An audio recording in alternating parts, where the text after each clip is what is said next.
ओम नमः शिवाय। जय श्री महाकाल। देखिए, शुक्रवार का विशेष दिन आ गया ही और ये दिन समर्पित होता है लक्ष्मी माता को।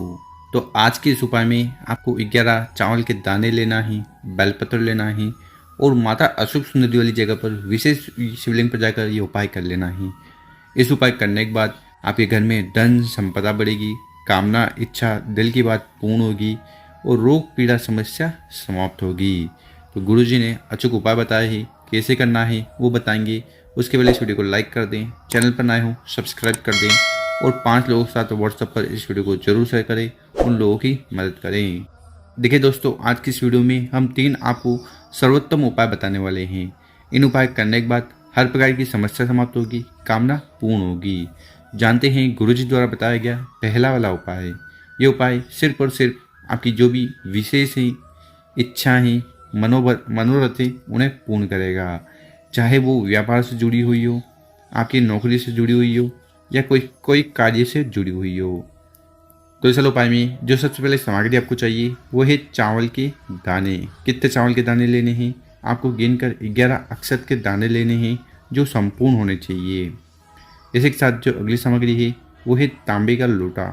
तो इस प्रकार से तांबे का लोटा लेकर उसमें आपको अपने घर से अपने किचन से शुद्ध जल भर लेना है, क्योंकि गुरुजी कहते हैं कि यहाँ से जल भरकर शिवलिंग पर जाकर समर्पित करने से घर के तीनों दोष समाप्त होते हैं।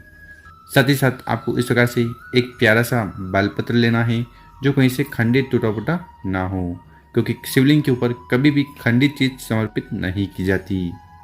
तो इस प्रकार से सामग्री को इकट्ठा कर लेना है और महादेव जी के मंदिर चले जाना है। मंदिर में पहुंचकर आपका चेहरा उत्तर दिशा की तरफ होना चाहिए और उसके बाद जो भी पूजन पाठ वगैरह पहले करनी है वो कर लीजिएगा। देखिए, शिवलिंग के ऊपर चावल के दाने का उपाय करने से आपके कार्य बनने लगते हैं और आर्थिक स्थिति जो धन दान से जुड़ी समस्या आ रही है वो समाप्त होती है। बेलपत्र का उपाय करने से भगवान भोलेनाथ बहुत ज़्यादा प्रसन्न हो जाते हैं, क्योंकि भगवान भोलेनाथ को बेलपत्र बहुत ज़्यादा प्रिय है। तो इस उपाय में सबसे पहले करना क्या है कि आपके पास 11 चावल के दाने है ना, एक एक चावल के दाने को उठाना है, जल के लोटे में सम्मिलित कर लेना है। ठीक इसी प्रकार से जो एक बेलपत्र है उस बेलपत्र को उठाना है और उसको आपको अपने सीधे वाले हाथ में इस प्रकार से रखना है। बेलपत्र की डंडी आपकी तरफ होगी और जो बड़ी पत्ती है वो शिवलिंग की तरफ होनी चाहिए। उसके बाद क्या करना है, वो तांबे का लोटा है जिसमें आपने चावल के दाने डाले थे, उस जल के लोटे को उठाना है और अपने सीधे वाले हाथ में इस प्रकार से रख लेना है। देखिए, गुरुजी ने कहा है कि जो शिव मंदिर है वो आपके घर के आसपास है, तो ये कार्य अपने घर से भी कर सकते हो। और शिव मंदिर में जाकर सबसे पहले उस जल के लोटे को उठाना ही और धीरे धीरे कर पूरा जल शिवलिंग के ऊपर उड़ेल देना ही, पंचाक्षर षडाक्षर मंत्रों का स्मरण करते हुए। और साथ ही साथ जो 11 चावल के दाने आपने जल के लोटे में डाले थे उनको आपको शिवलिंग के ऊपर इस प्रकार से रख देना है। ठीक इतना उपाय हो गया। उसके बाद जो एक बेलपत्र है उसको उठाना है और आपकी जो भी कामना हो, चाहे व्यापार को लेकर हो, नौकरी को लेकर हो, धन संपदा को लेकर हो, ठीक वो पूर्ण हो जाए उसके लिए प्रार्थना करते हुए उस बेलपत्र को माता अशुभ सुंदरी वाली जगह पर समर्पित कर देना है। देखिए, दोनों जलाधार के बीच में ये जो मोटी सी लाइन है यही माता अशुभ सुंदरी जी की जगह है, जहाँ पर उस बेलपत्र को आपको समर्पित कर देना है। ओम नमः शिवाय श्री नमस्तुभ्यम मंत्रों का स्मरण करते हुए। और फिर आपको शिवलिंग के पास बैठकर भगवान भोलेनाथ माता अशुभ सुंदरी जी से प्रार्थना करना है कि आपकी हर प्रकार की जो कामना है, इच्छा है, दिल की बातें उन्हें पूर्ण करें। तो गुरुजी द्वारा बताया गया अचूक उपाय है, पहला वाला उपाय जरूर करिएगा। अब जानते हैं गुरुजी द्वारा बताया गया अगला उपाय। विशेषकर इस उपाय करने के बाद लक्ष्मी माता की असीम कृपा पर होने वाली है और उसके बाद आपके घर में जो धन संपदा से जुड़ी समस्या आ रही है, ठीक वो समाप्त होगी और कार्य बनने लगेंगे। और ये दूसरा वाला उपाय कैसे करना है वो बताएंगे। उसके पहले अपने शुभ हाथ से 2 कार्य कर लें। एक तो इस वीडियो को लाइक कर दें और कम से कम 5 लोगों के साथ व्हाट्सएप पर इस वीडियो को शेयर कर दें। तो इस उपाय के लिए जो सबसे पहले सामग्री आपको चाहिए वो है दुर्वा। ठीक, बहुत सारे लोग इसको घास कहते हैं। ठीक, आपके घर के आसपास जो घास उगती है ना उसको आपको ले लेना है और इस प्रकार से एक छोटा बंडल तैयार कर लेना। इसी के साथ जो अगली सामग्री है वो है कच्चा दूध। देखिए, गुरुजी दूध की बात बोले ना तो आपको कच्चा दूध ही लेना है। कितना? 1 चम्मच, 2 चम्मच, 1 कटोरा, जितना बन पाए आपको ले लेना। साथ ही साथ आपको इस प्रकार से एक प्यारा सा स्टील का लोटा लेना है और उस स्टील के लोटे में क्या करना है, जल भर लेना है। ठीक, और जो कच्चा दूध हमने आपको बताया है, ठीक, और जो दुर्वा घास बताई है उन दोनों सामग्री को एक एक कर जल के लोटे में सम्मिलित कर लेना है और यहाँ तक आपको अच्छी तरह से जल का लोटा भर लेना है। और फिर ये आपको विशेष उपाय करना है। देखिए ये उपाय सबसे बढ़िया इसलिए है क्योंकि इस उपाय को करने के लिए आपको कहीं पर भी जाने की ज़रूरत नहीं है। आप अपने घर पर, घर के मंदिर में भी कर सकते हैं। ठीक है, तो आपको करना क्या है, सबसे पहले एक पटिया ले लेना है।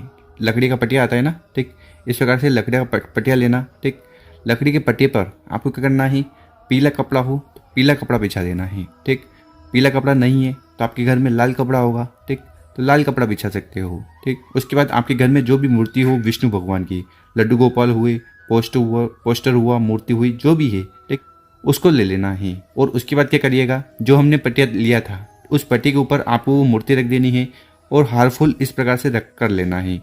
साथ ही साथ जो पूजन की सामग्री आपको रखनी है वो रख लीजिएगा और फिर आरती वगैरह कर लीजिएगा। उसके बाद क्या करना है वो ध्यान से सुनिएगा। देखिए इस जल के लोटे में आपने दूध और जल डाला था और इस प्रकार से एक दूर्वा डाली थी। ठीक, दूर्वा का कलर हरा और ग्रीन रहता है। तो आपको करना क्या है, उस दूर्वा से आपको जल को छिड़कना है। दूध वाला जल आपको 108 बार छिड़कना है विष्णु भगवान की मूर्ति के ऊपर। लड्डू गोपाल है तो उनके ऊपर, पोस्टर मूर्ति जो भी हो उसके ऊपर आपको 108 बार जल को छिड़कना है उस दूर्वा के माध्यम से। और एक मंत्र बोलना है, ओम महालक्ष्मी नमः।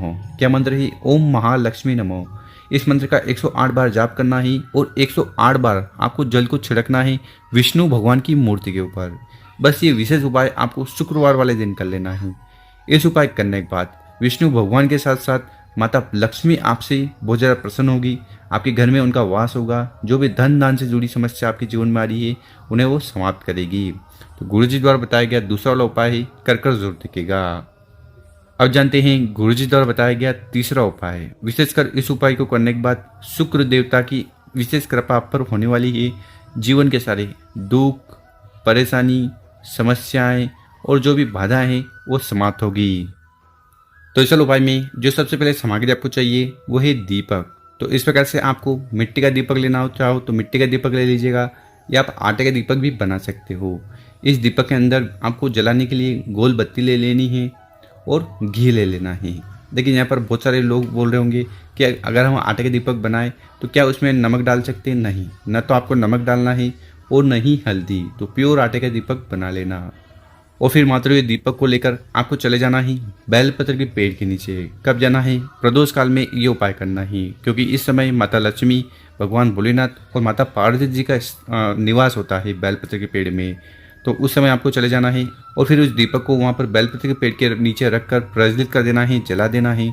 ओम नमः शिवाय, ओम महालक्ष्मी नमो, ओम महालक्ष्मी नमो और ओम शुक्र देवताय नमो का स्मरण करते हुए ठीक दीपक जला दिया। साथ ही साथ आपको एक मंत्र का जाप करना है। मंत्र है महामृत्युंजय मंत्र। क्या मंत्र है? महामृत्युंजय मंत्र। वो महामृत्युंजय मंत्र कुछ इस प्रकार है, ओम त्र्यंबकम यजामहे सुगंधिन पुष्टिवर्धनम उर्वारुकमेव वंदनाम मृत्युमोक्षयं मामृतात्। ओम त्र्यंबकम यजामहे सुगंधिन पुष्टिवर्धनम उर्वारुकमेव वंदनाम मृत्युमोक्षयं मामृतात्। ओम त्र्यंबकं यजामहे सुगंधिं पुष्टिवर्धनम् उर्वारुकमेव वन्दना मृत्युमोक्षयं मामृतात्। ओम त्र्यंबकं यजामहे सुगंधिं पुष्टिवर्धनम् उर्वारुकमेव वन्दना मृत्युमोक्षयं मामृतात्। ओम त्र्यंबकं यजामहे सुगंधिं पुष्टिवर्धनम् उर्वारुकमेव वन्दना मृत्युमोक्षयं मामृतात्। ओम त्र्यंबकं यजामहे सुगंधिं पुष्टिवर्धनम् उर्वारुकमेव वन्दना मृत्युमोक्षयं मामृतात्। तो इस मंत्र का कम से कम 7 बार, 11 बार, 21 बार, 51 बार या 108 बार जाप करना है। देखिए गुरुजी कहते हैं कि जो भी व्यक्ति विशेषकर इस उपाय को शुक्रवार वाले दिन बेलपत्र के पेड़ के नीचे अगर कर लेता है ना तो इससे शुक्र देवता की उस व्यक्ति पर असीम कृपा होती है और जो भी रोग, पीड़ा, समस्याएं और जो भी बाधाएं उस व्यक्ति के जीवन में चल रही है ना वो समाप्त होने लगती है। इस उपाय करने के बाद भगवान भोलेनाथ और माता पार्वती जी भी आपसे प्रसन्न होंगे और हर प्रकार की कामना इच्छा पूर्ण करेंगे। तो गुरुजी द्वारा बताया गया बहुत ही अचूक और विशेष उपाय है। तीनों उपाय में से जो उपाय आपको अच्छा लगे, जो सर्वोत्तम लगे उसको आपको कर लेना है। और मेरे प्यारे दोस्तों, वीडियो अच्छी लगी हो 5 लोगों के साथ व्हाट्सएप पर इस वीडियो को जरूर शेयर करें। ओम नमः शिवाय, जय श्री महाकाल। मिलते हैं हम आपसे एक और नई वीडियो में।